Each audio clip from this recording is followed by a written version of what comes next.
Vice President, you will remember this quote: if the fundamentals are weak, the exchange rate will expose you.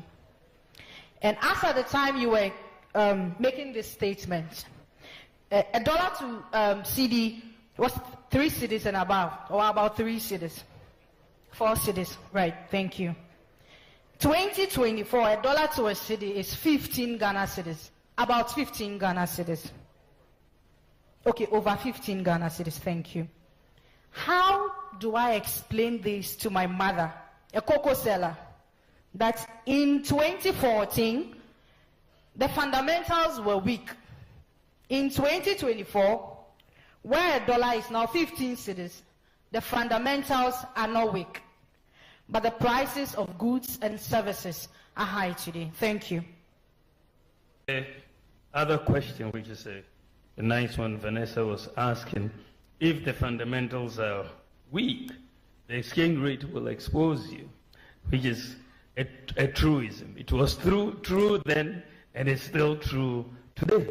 It's an economic truism that once the fundamentals weaken, you will see the impact on the exchange rate fundamentally. And when we talk about many of these fundamentals, you're talking about the GDP growth rate, you're talking about the fiscal balance, you're talking about the exchange, the reserves, level of the reserves that you have, inflation, and so on.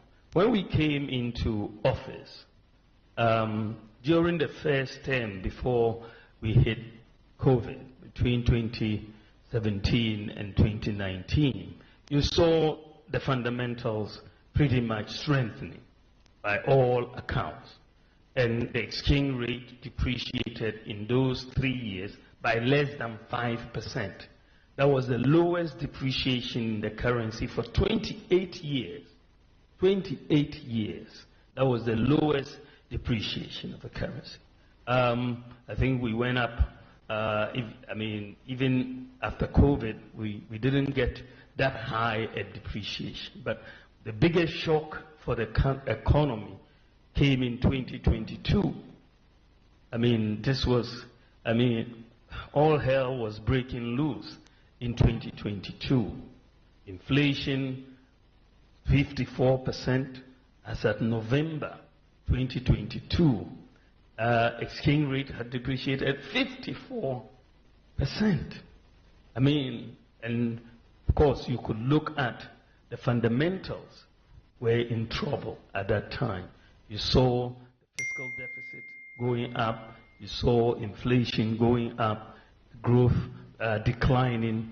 And so for me, it wasn't surprising, even though it was shocking, the extent to which the exchange rate went. So the point that we are making is that once the fundamentals weaken, you will get in the exchange rate. And this is why we have seen that recently, even though we're depreciating in November at 54%, this year the depreciation has been 18.6% so far, right? We're looking at about 18.6%. So you are looking at a situation this year. Why is the depreciation lower? Because the fundamentals have strengthened. The fiscal deficit is under 5%. We are running a primary surplus. Growth has gone up first quarter to 4.7%, higher than projected.